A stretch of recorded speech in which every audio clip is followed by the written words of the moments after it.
sinabihan ka pala ni Ate O Princess sinabihin ko ngayon ate, ayaw Hindi niya ka, di ka nakikinig. Sinasabihan ka pala.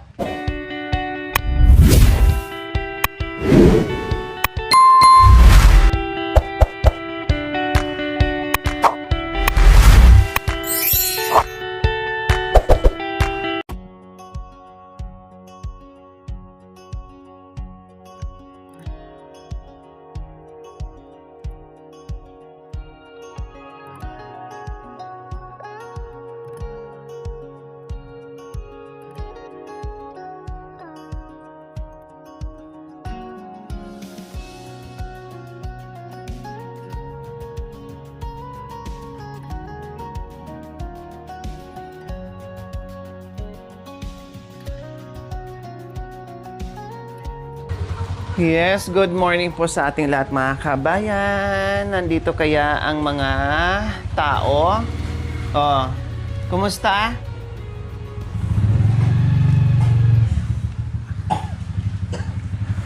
Masarap ang tulog? Mahimbing? Masakit ang katawan? Bakit? Bakit masakit ang katawan? Hindi sanay sa foam? Sanay. Oh. Sanay lang Sumakit ang katawan. Nabugbog ka kagabi. Oo. Hindi man lang niyo ako mayayaya. Upo po sa bagong upuan. Butin lang ni-remind ko bago nagsabi, no? Dapat pag may bisita, alukin ka agad. Pasok po kayo. Upo. Ganyan. Yan, bagong gupit na talaga. Hindi yung dumating yung bisita, titingnan nyo lang.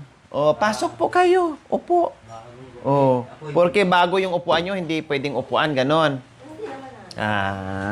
So ayan mga kabayan, napaka-relaxing mga kabayan. Ang sarap umupo dito sa upuan. Maganda at matibay. Ayan diba? So ngayon po mga kababayan, nandito po kami dapat kanina pa. Ang daming anisikaso mga kabayan. Super loaded natin sa mga schedule, sa mga vlogs natin. Plus obligasyon pa natin sa bahay. No? Kaya, wala na talaga mga kabayan. Dagdagan pa obligasyon sa bahay mga kabayan. Singit doon, singit dito. Kung ano-ano. Kaya halos wala na tayong tulugan. No? Wala na tayong tulugan mga kabayan. Pag nasa labas tayo, busy. Pagdating sa bahay, busy na naman. Ibang buting-tingin na naman natin. Iba na naman ang gagawin natin mga kabayan. Yung mga obligasyon sa bahay, yun na naman ang asikasuhin natin. No? So, plus sponsors pa. Lahat na. So, nandito po kami ngayon dahil napag-usapan na po namin kahapon ni Ate Princess and Kuya Jerome na kami ay aalis ngayon ni Ate Princess kasi pupunta kami sa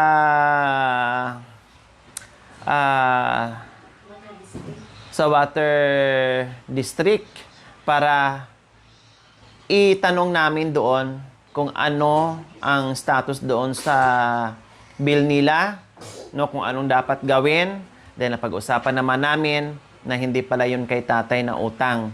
Sila pala ang gumamit nun, kaya deserve din nilang magbayad. No? Obligasyon nila yun, hindi kay tatay na namatay na. At puntahan namin ngayon para alamin kung magkano kasama ang penalty at paano ang pag-transfer at paano yung gagawin dahil ang pagkakatanda nila ay 2 buwan lang talaga hindi kayo nakabayad. Sigurado kayo na 2 buwan? Siguro ate. O hindi naman siguro pwedeng 1 taon na walang bayad na sige gamit. Di ba? Hindi naman siguro pwedeng 1 taon diretso na walang bayad-bayad, putulan ka na. Siguro pwede ba 1, 2 o 3 pag maliliit ang bill. Pero pag malalaki, hindi ka rin pwedeng 1. Depende. So, yung isa. Pag maliit. Depende po yung isa. Pag maliit, hindi pa pwede putulin. Pag 2 na, pwede na. So, ang utang nyo nasa 2 buwan. Ha? 2 buwan. Okay, sige, tara. 2 buwan, o sabihin natin 3 buwan, plus penalty, plus, ano bang tawag nila dyan? Yung reconnect tayo, and then doon sa pangalan nyo. Okay, tara, let's go. So ayan po mga kabayan, punta kami ng Water District. Alamin namin yung sitwasyon ng kanilang tubig, kung ano ang nangyayari sa tubig ng mga kabayan para malagyan na, no? Malagyan na bago tayo mag-start dito sa gagawin natin na another problem solving naman po mga kabayan. Jerome, yung gulong ng ano mo dito, wag mong i-ano kasi babakbak to. Ayan po mga kabayan, kasama namin ngayon si Ate Princess lang kasi may mga bata napakainit at wala tayong sasakyan na wala tayong sasakyan na maayos. Ito lang yung sakyan natin. Wala nang sako. So ayan po mga kabayan, alis po muna kami. So ayan po, kasama ko ngayon si Ate Princess. O, kumusta ang umaga mo, Ate Princess? Okay lang po ate. Nagising kayo ng anong oras? Alas 10 to siguro na, alas 10 pasado. Ano? Alas 10 pasado na. Kanina, nagising na kami. Ay, kanina umaga, mga alas 8 kami nagising. Alas 8 ng umaga, gising ka na. Opo. Anong ginawa mo pagkagising mo? Naghintay sa'yo ate. Nag-antay agad, hindi mo na naligo, Ay, naligo nag-almusal. pa ako. Shortcut ka naman? Naglinis Antay pa ka ako agad? ng bahay. Oh, very Tapos good. Anong naglinis ng nilinis mo sa bahay? Pinunasan ko po yung mga bintana, naglaba ng basahan. No, ano pa? Naglinis pa ako ng CR. Wow! Oh, tapos, after mo maglinis ng bahay, Naligo po ako, tapos naligo, kumain. oh, yan ang routine mo araw-araw. Kasi kasama siya yan sa obligasyon natin. Hindi lang pagpapalaki ng anak, hindi lang magbantay ng anak, hindi lang magpaaral ng anak, hindi lang magpakain ng anak. Marami. Siyempre, yung obligasyon natin sa loob ng bahay ay kasama yun. Kaya tama yung ginawa mo na nagising ng alas 8. Umutot ka? Wala, hindi. Ay, Ay, ako, bago. ay, akala ko umutot Evacuation ka. set. Baho naman. Ako yung patay na dagat. Amoy patay na utot na hindi mo Parang akala pikpik. ko umutot. Ay, hindi ako may sabi niyan. Ikaw. Baho? Amoy bulok, ewan. Kaya akala ko umutot ka. Ay, hindi. Ako mutot. So, gaya na sinabi ko kanina, ganyan ang buhay ng nanay. Bisi-bisihan, lahat talaga sakripisyo. Wait Ah. pa ako kagabi. Yung panganay ko, iyak na iyak. Sino? Yung panganay ko, Kasi nilagnat. Oo. Mabuti ngayon, okay na siya, no? pinainom ko ng Oo. pastamol. Kaya, kahapon, sobrang sakit din ang ulo ko doon sa bahay nyo. Kasi pagpasok ko, napakainit. Kaya sabi ko, Kuya Jerome, huwag kayong magsara, lalo na pagtanghaling tapat, huwag yung isara yung pintana. At saka huwag isara yung pintuan sa likod.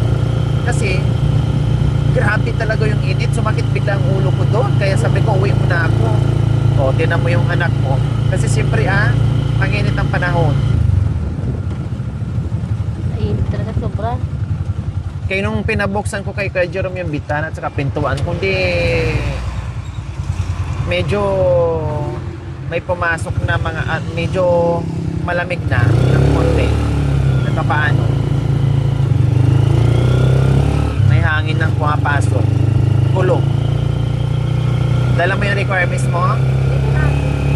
Ano yan? Yung walang, ng tatay ko sa yung ano ko.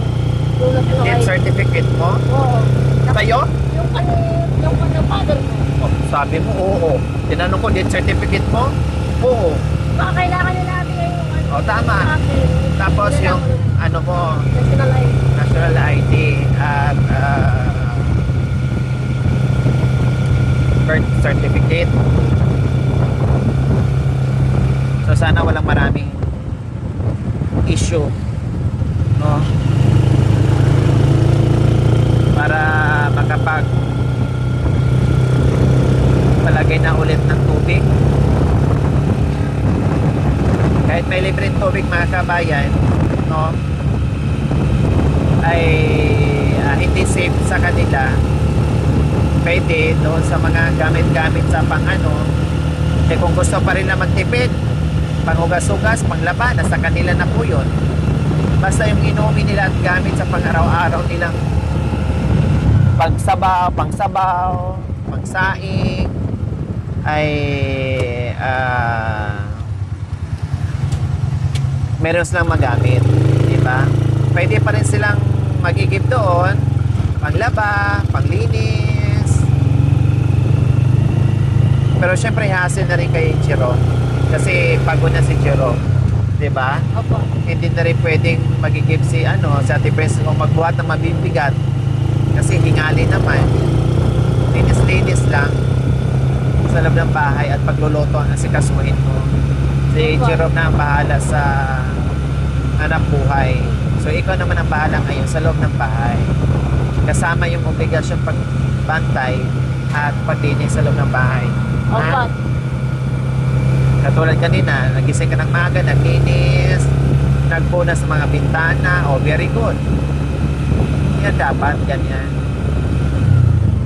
Hindi baling mangamoy yung ilalim basta loob ng bahay mabango. Ano ko ilalim? Sorry.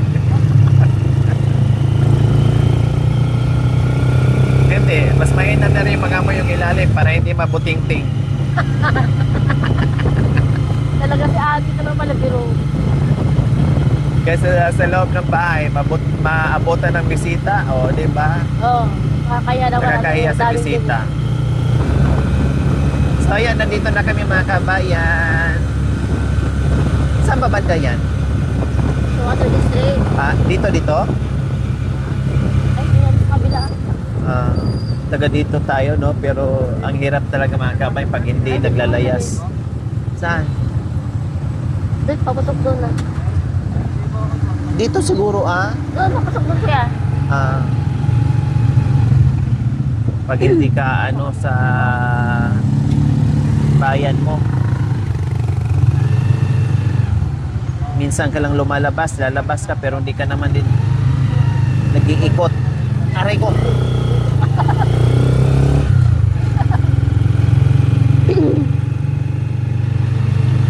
Ay, no? SM yan na. Hindi. Kala ko SM. CSR. So, ayan po mga kabayan, nandito na kami. Close naman Sa- ata ate. Bakit close? Ay, hindi. So, ayan po mga kabayan, nandito na kami. So, tanong namin doon kung ano ang problem at dapat naming gawin. Ha? Mamaya, usap tayo. Tumagas. Alam nyo, aware naman kayo sa nag-lake. Hindi namin di alam yun. Baka doon mismo sa kuwan ng tubig, baka doon siya tulog. Dumaan sa, anong tawag dito? Sa metro. Oo. Wala naman po sa loob. Baka doon sa metro. At least, pasok pa rin yun. Obligasyon yun na dumaan doon sa metro. Unless lang kung hindi umabot doon sa metro, hindi nyo nasagot yun. Dati, nung may buntis pa ako, busy kami sa bukid, nagbintas kami. Ang alam nyo lang, 2 buwan, Oo, 3 buwan. kailangan ko na Tapos din- naging 9 months pala. Kailangan ko naman ng pera noon, siyempre, buntis ako. Ibig kong pag- sabihin, 9 months, meron palang ganyan na kahit 9 months ay pwede, hindi bayaran.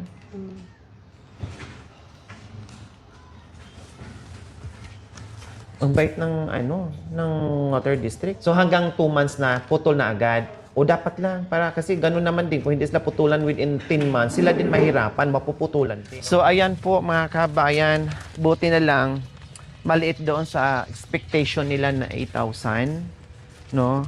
Buti lang maliit doon sa expectation nila na 8,000. Akin na nga yung at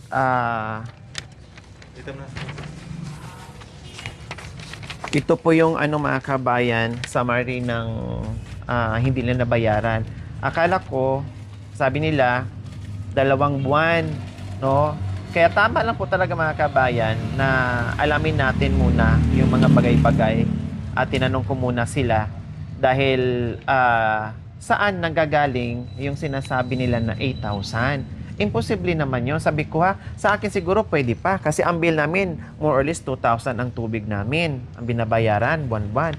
Pero sabi ko sila lang, paano nagiging ganon kalaki yung bill nila mga kabayan? 8,000. Kaya sabi ko, sino nagsabi sa inyo? Yung nagre-reading po pupunta dito, pag tinatanong namin, yung bayaran daw namin doon is 8,000. Sabi ko, okay, sige. Ilang buwan? 2 buwan? Or 3 buwan?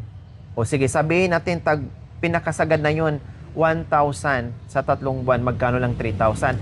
Plus, i-plus natin yung plus yung penalties, hindi pa rin naabot ng 5,000. Pero paano naging 8,000? O, ngayon, mga kabayan, sabi ko, sige, pag-usapan natin, Ate Princess and Kuya Jerome. So, nung nag-usap kami mga kabayan, no, at nanindigan talaga sila na 2 buwan lang. Din nag-usap kami, pagkatapos po namin pag-uusap mga kabayan, sabi ko, sige, punta na tayo sa sa kinabukasan.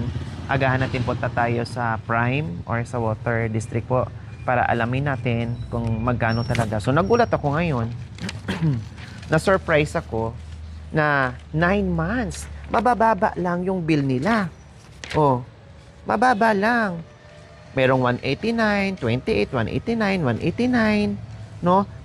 Ang itong nag-highlights mga kabayan, ito yung lumaki yung bill nila.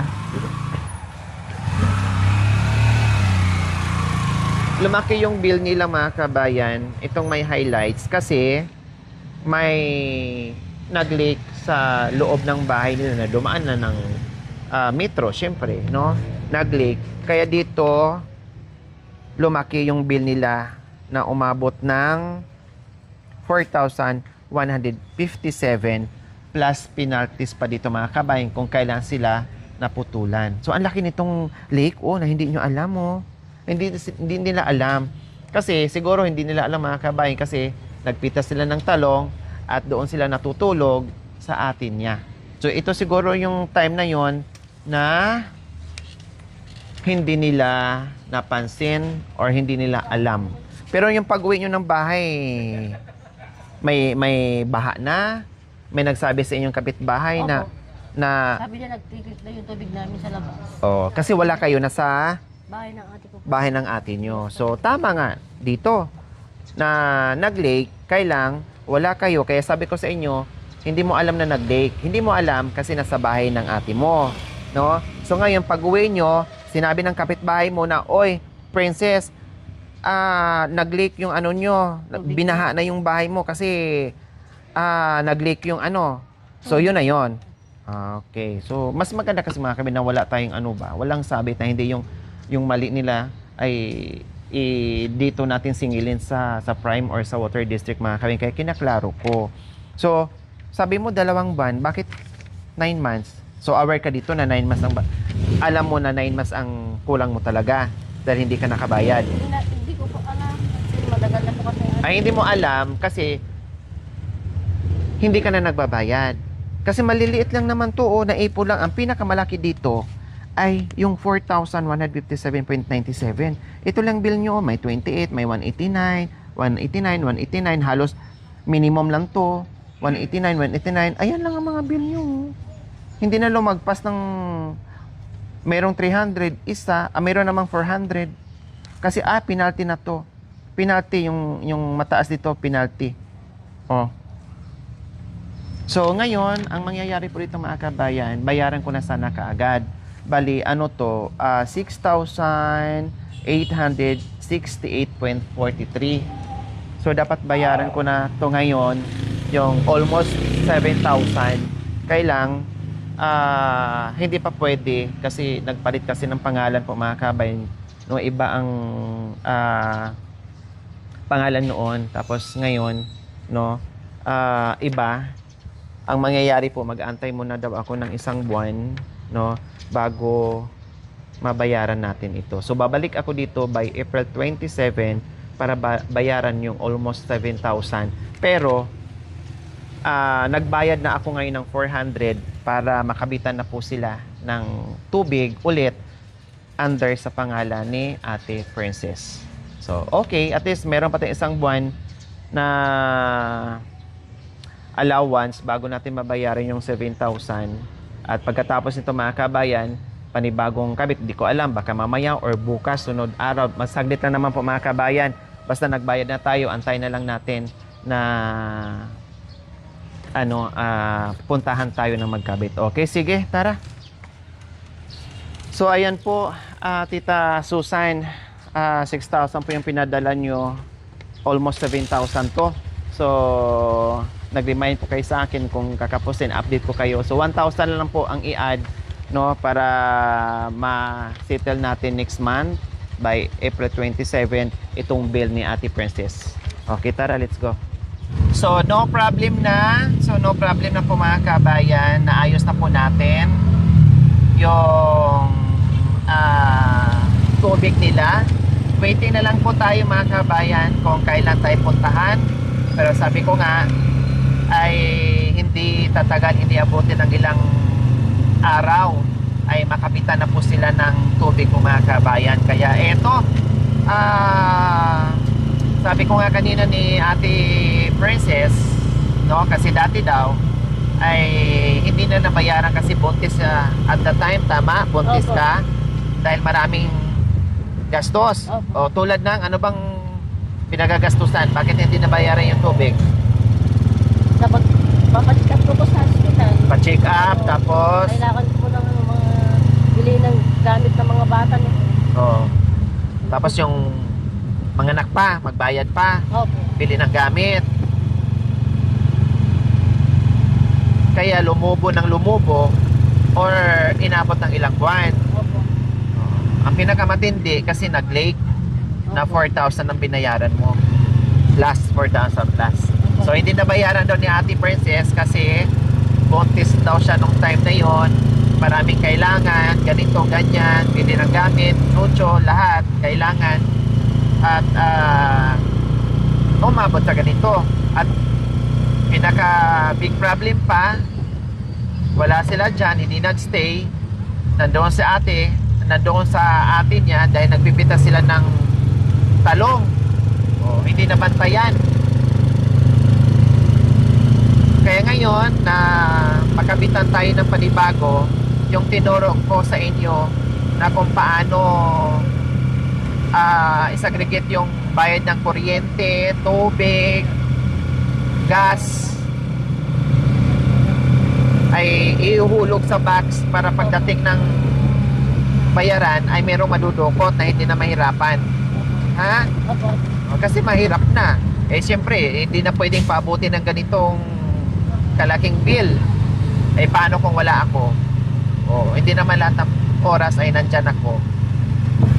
Hindi ngayon lang. Eh paano kung sa susunod kung ganito? Mahirapan na naman kayo. Maputulan. Diba? Opo. O. Ha? Paano naman ako lang, wala lang buwan. Buti hindi umiyak. Very good. Oh, so ayan, okay na Jerome. Nagulat lang ako sa buwan na ilang buwan yung palang hindi nabayaran. Siyam, halos isang taon. Oh. Oh, matagal na pala, hindi nyo alam. 9 months. So saan banda ang nag-leak nung pag-uwi nyo na sinabi ng kapitbahay nyo na bumaha dito? Oh, may leak daw eh. May tagas na nag-bill kayo ng 4,000 plus. Saan ang saan sinabi, Princess, ng kapitbahay mo na bumaha dito? Saan? Dito? Doon po sa ano niya, nagtatagas siguro ate doon sa... Diyan. Lagpas na sa pumasok na sa metro. Siguro nakasiguro yung tagas niya. So, yun pala. Yan ang sinabi at tinuro sa'yo ng kapitbahay mo. Oh, kundi tama yung dito mga kabay kasi mahirap naman yung puro tayo reklamo, hindi mo na natin inaalam at tinatanong. 'Di ba? At saka katulad nito, sabi nyo 2 months, yun pala 9 months. So okay na po mga kabayan. Sa lahat po na nag-request or nagtanong or nag-suggest or concern sa tubig nila, no, ay okay na po, no, nabayaran po natin. Maraming salamat po, Tita Susan Jico from Alicia Isabela. Naayos ko na po, no, yun nga lang, hindi pa natin pwedeng bayaran kasi iba ang pangalan nito noon, no, at saka ngayon iba na naman. Kaya bayaran muna natin to after 1 month. So, balik tayo ng April 27, magbayad tayo ng almost 7,000. Eh, meron ng 6,000. No, hindi ko pa alam kung meron ding nag-add on. Basta, si Tita Susan ang unang nagbigay para dito. So, i-double check ko pa mga kabayan. Okay, so maraming salamat po. Ayan, no problem na. Sa lahat ng mga nag-suggest ay okay na. Baka mamaya magkaroon na mamayang hapon or bukas. Kung hindi man ngayon, malamang bukas. 1% ay makabitan na sila. O, ayos na, Jerome? Ha? Okay, masaya? Oh. Ate Princess, okay na? Opo, Na ate. magkakaroon ng tubig, na wala ng Opo, problema? ate. Salamat po, Ate Lori. May ligo na po mga bata. Para? Para may naliligo na kami, para hindi na kami. Akala ko, bata kasi ang sinabi mo, bata, matanda, maliligo. Ha? Bago, halimbawa, sa umaga, maligo. Pagdating sa gabi, ikaw, hindi ka makaligo kasi nagpapasada, namamasada. Mag-init ka ng tubig, magpunas na lang. Pwede Ah. na, naligo na rin po. Pero magpahinga. Kung maligo ka, magpahinga syempre. Huwag maligo na galing sa trabaho, lalo na pag mainit. Diba? Wala yung mamamasda. Oo. Kasi pasma ang labas mo. O, kung hindi kaya maligo, magpunas. Sa umaga, maligo talaga. Sa gabi, magpunas bago sa sampad dyan sa ano. Okay na, Ate Opo, Princess? Ha? Opo. Oh, sige.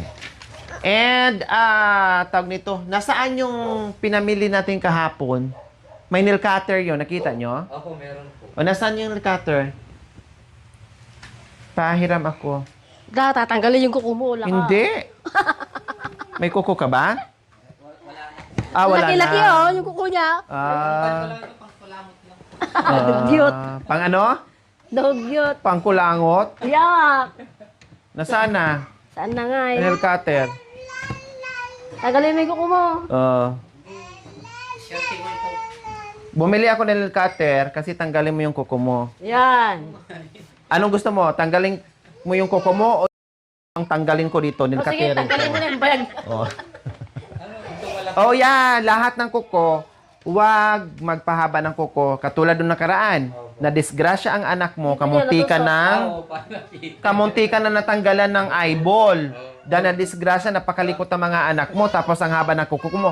Plus, marumi yan. Maraming bakterya na pumapasok dyan sa kuko. Yes, Kaya huwag kang magpapahaba ng kuko. Yan ang sinasabi ko sa kanya. O, anong sinabi mo? Sabi ko sa kanya, papulutin, putulin mo yung kuko mo na mayroong bakterya, pinapakain mo yung anak mo, yung Oh. bakterya pumupot sa anak mo. Tama. Pagalitan mo. Ayaw niyang putulin. Pagalitan mo.